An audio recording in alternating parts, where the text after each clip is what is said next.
Hi guys, welcome to the annual Coder School Coder Day or CoderFair Demo Day. All right, so we're gonna go ahead and get started.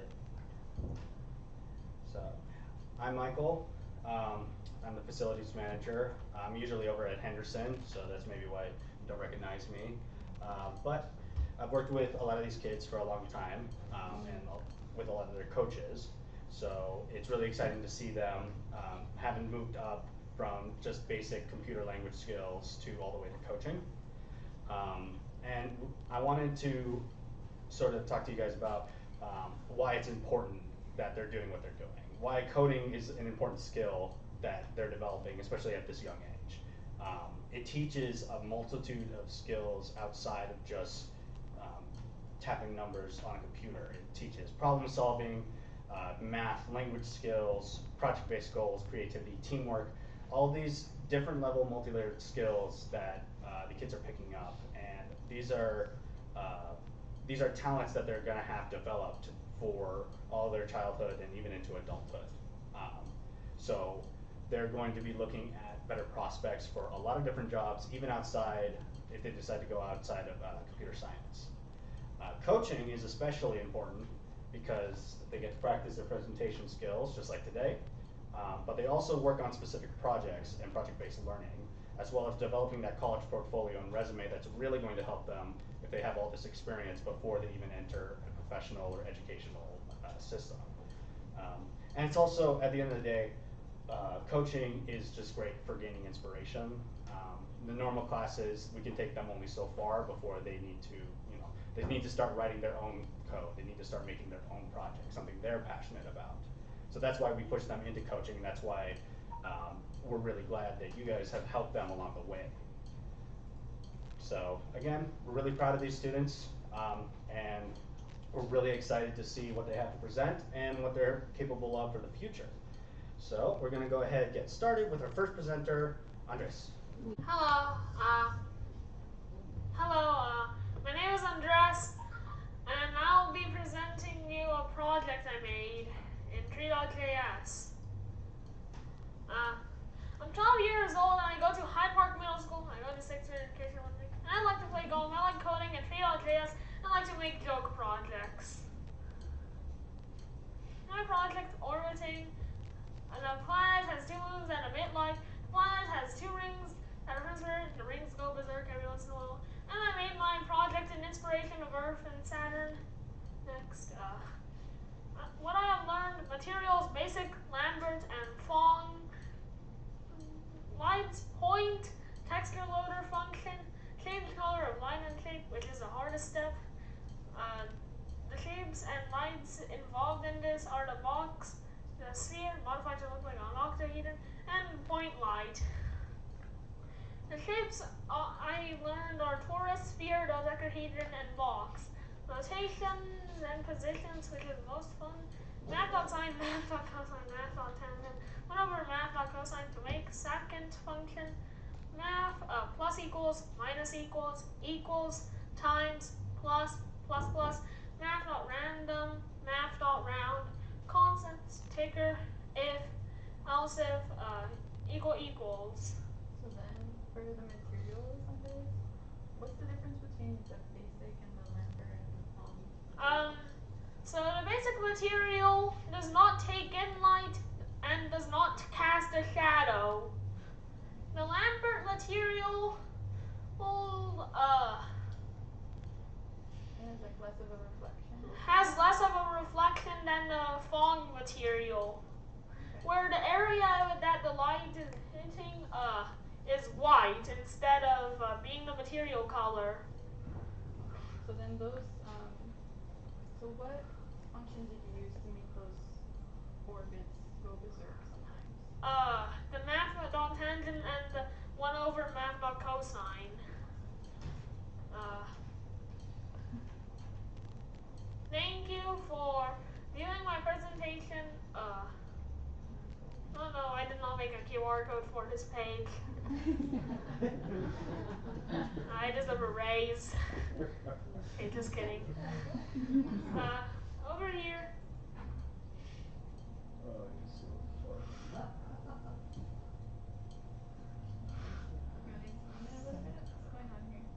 So basically, these are the two. Stop hiding. These are the two moons right there. Yeah, that one and that one. If I'm pointing to them, that's the planet I'm talking about, and these are the two rings. You wanna show some of your code, maybe? Okay, I guess. I mean, at this point, I'm simply just being carried. And that point light, where's that point light that you're talking about? The point light. The point light's in this basic material, and that ding. I guess. I should have practiced. Wait, why am I even showing this? So how were you able to make the point light change every 1 second? No, wait, no. So the way I made my point light change hasn't been 5 minutes yet. I don't think so. Who cares? So basically, the light to the color set color is basically how I made the light change. Okay, and the shape changing color ding the material dot color dot set color. Take a deep breath.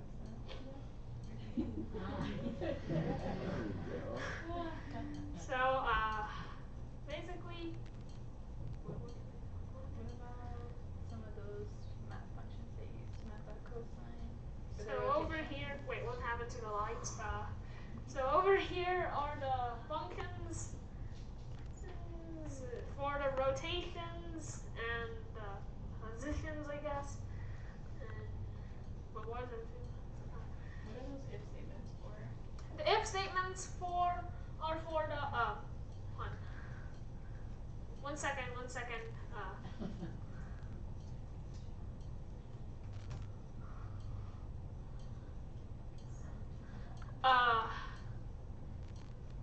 So the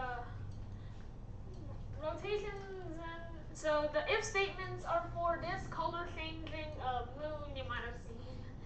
I hope. Alright, now it's back on the screen. Alright. Come on, better wrap it up.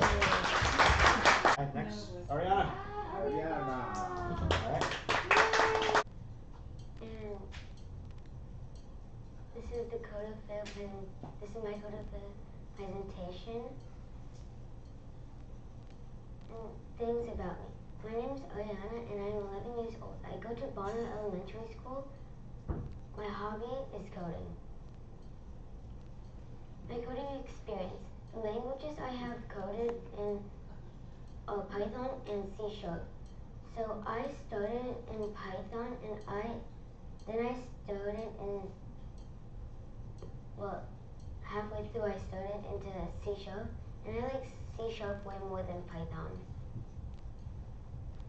My project. My game is a car game with physics in it, and you drive along a road and see how the car can react to the weight and some of the items.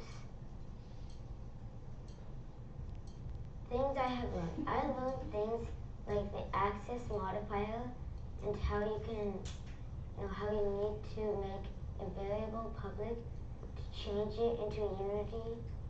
And if you just want it in the scripts, then you have to make it private. So when you make a variable public, can you change it in the inspector in Unity?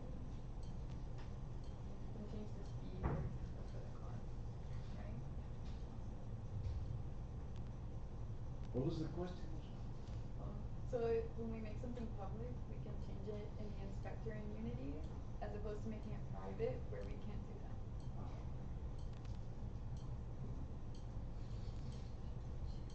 Challenging parts of my game and my favorite parts of my game. So the hardest thing I did was making the car move by your commands on the keyboard, and the easiest thing was adding the objects and adding the weight to them. So how were you able to do those based on your commands for your car? With horizontal and vertical axes. here's my game.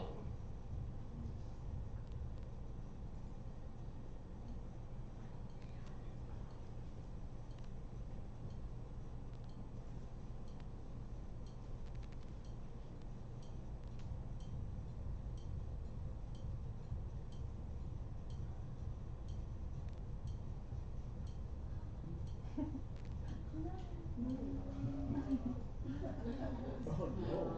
It's like a Tesla. Do you want to show an example of using those like public and private access modifiers? Maybe we can open up one of the scripts. No? It's fine.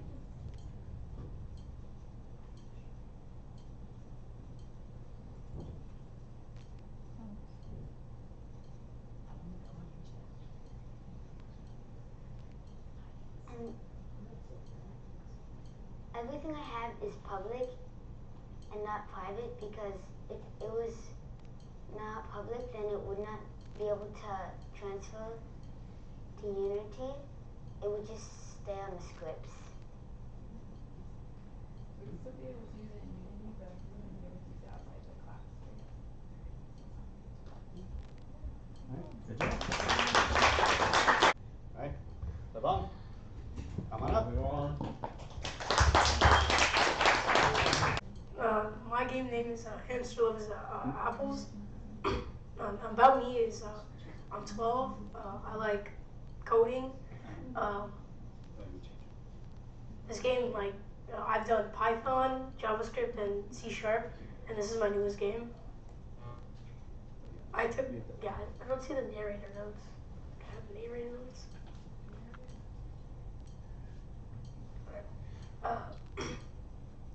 I'm using Unity to make my replica game.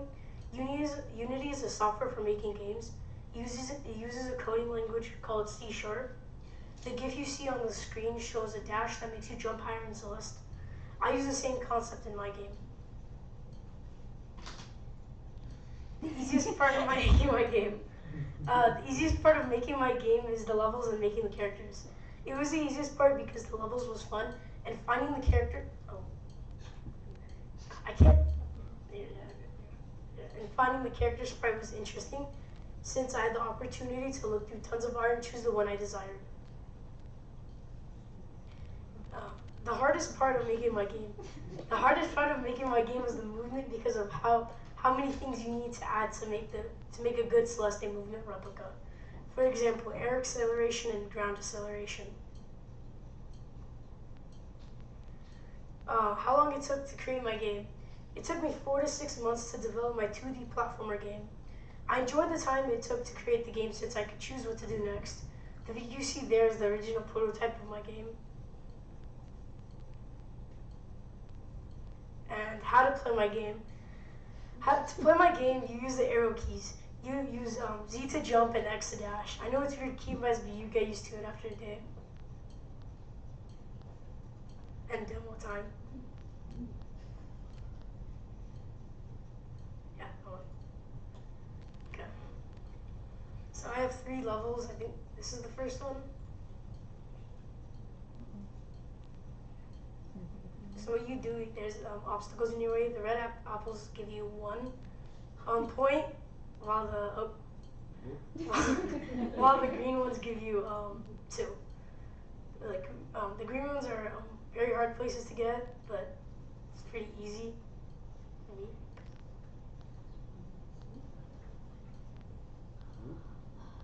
No, I can't get it. And then you use that portal to get to the next level, and I have 3 because. No, oopsies. And then you click R to restart. I missed that one. Oopsie.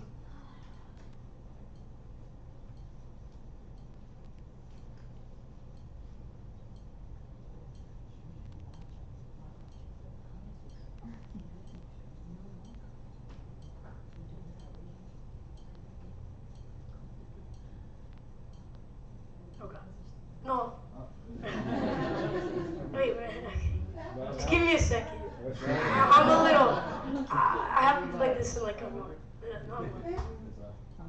for now. Yeah. Okay. Yeah.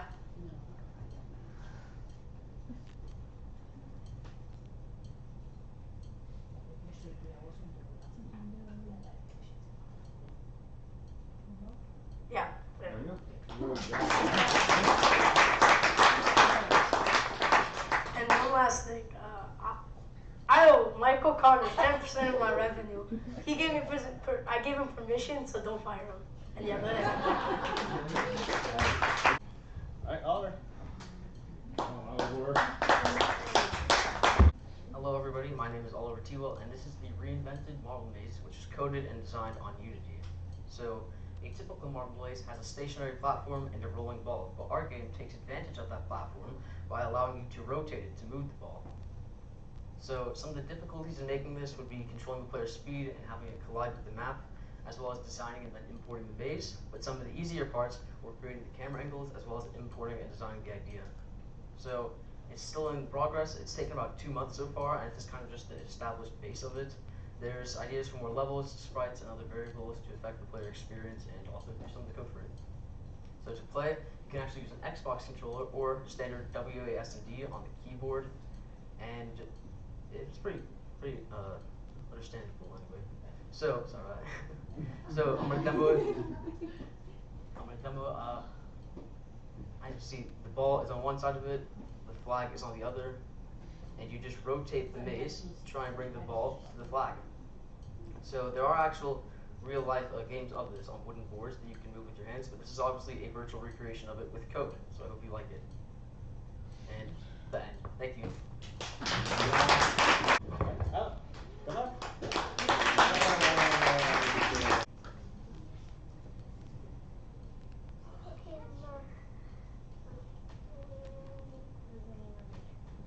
Pokemon catcher. What's your name? thecoderfair. Ira. And tell us about your game. It's about a little ship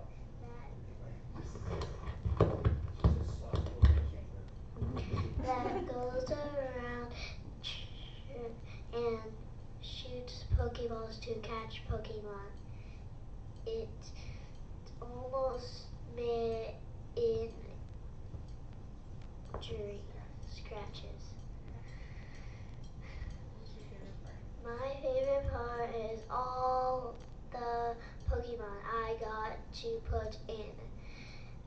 Shiny Cresselia, Darkrai, and Umbreon.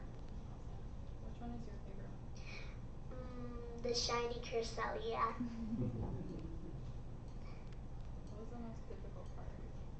The most difficult part of making the Pokeballs work. And what about the future? My future game is about Pokemon, but with dragons. There are going to be all types of dragons. You have to choose your type of cat dragon to be your companion. So those are all of the cat dragons that you can choose from?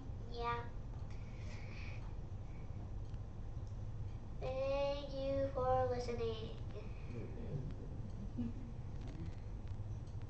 And then the link was a little bit further out.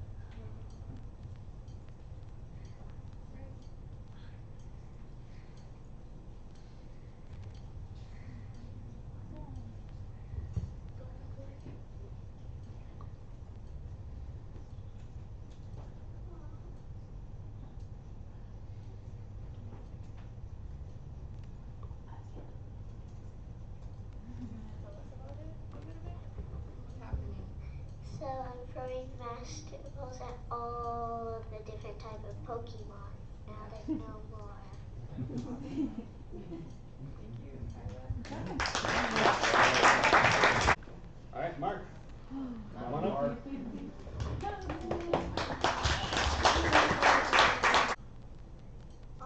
name is Mark, and I made a CoderFair project about my game that I made and how I coded it. So about me, I am 10 years old. I go to Lincoln Christian Academy, and I like to do like play games, make games, play basketball. I like science, and I like the military. In my game, if to exit Earth and make it to the ISS, if you want to win, you have to have enough fuel, or you can not make it out of orbit and lose and crash. I wanted to make this game because of my interest in ISS and NASA on space engineering. And So is that an example of your game? Is that a picture from your game? yeah. So what I've learned in this project is one of the most challenging ones was making functions, effects, and making them with for loops. But one of the most funnest things to learn was making the rocket go in the air with a certain amount of fuel using strings and variables. What are these pictures on the... These pictures are what I have put in my coding to make these possible. And one of the bottom ones, the fuel equals n. Fuel is a variable that could hold different information. It holds like all the information during it keeps the fuel percent. And then the top one that I use a for loop in range of honey to make effects like the boost and smoke and the rocket. Thank you for listening. Now I'll show you my game.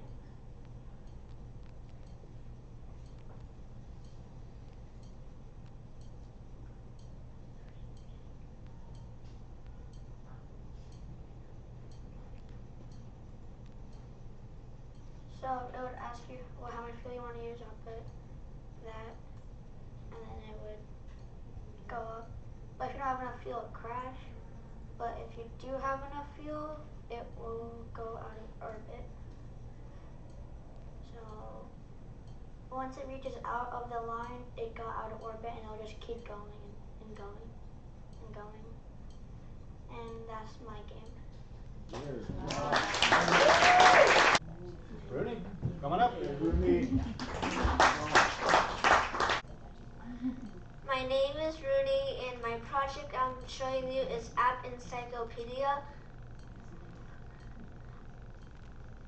I am 8 years old and I am in 3rd grade. I am also the only child. My hobby is playing golf, computer science, and playing games. I started computer programming because I enjoy making games. The language I use is HTML, CSS, and JavaScript. I created this app for app information. It includes 8 apps. My favorite part was creating hyperlinks. So what is a hyperlink? What does it do? Hyperlinks do, when you press on it, it goes there. It goes where? It goes to the app you coded. So it goes to like a website or something? Yeah. Or a different page? I started when I was 7 years old. It took me to finish this project about 2 months. The most challenging part was creating order list with the OL tag. What did you make a list of?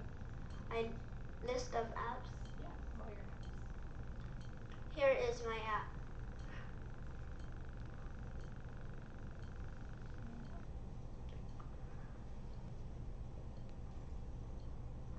This is a little bit information about me. When you click app, it goes to the thing. This is my search bar. When you type anything you want, it will go there. When you click on it,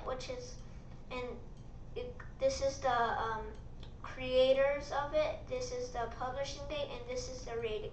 And when you click on it, it goes there.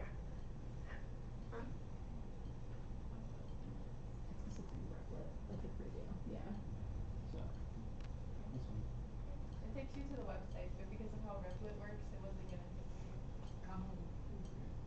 you.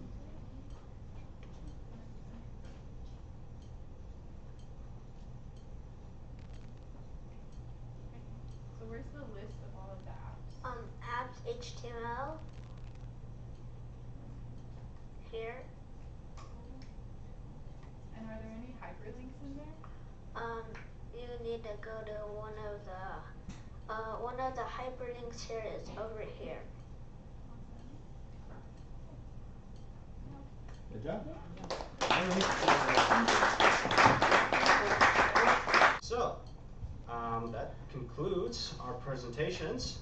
So, just once again, we would like to, let's just go ahead and give a round of applause to all the people who presented today. Did really well. As you can see, we have a multitude of different people here and a multitude of different projects and different languages that we're all learning here. And we're all really proud of the work that they've done. We'd also like to thank you guys for encouraging their learning and supporting their academic journey through computer science. It's really going to pay off, especially when they get older, when they have all these skills, and when they get to start applying them at a professional or an educational level. And we're just excited to see what they create next. So thank you all for coming. Now, all the students have name tags. We're going to go ahead, they're going to go around to their assigned computer and they can load up their project and then we can go ahead and take a look. Okay, but thank you for coming. That concludes the presentation.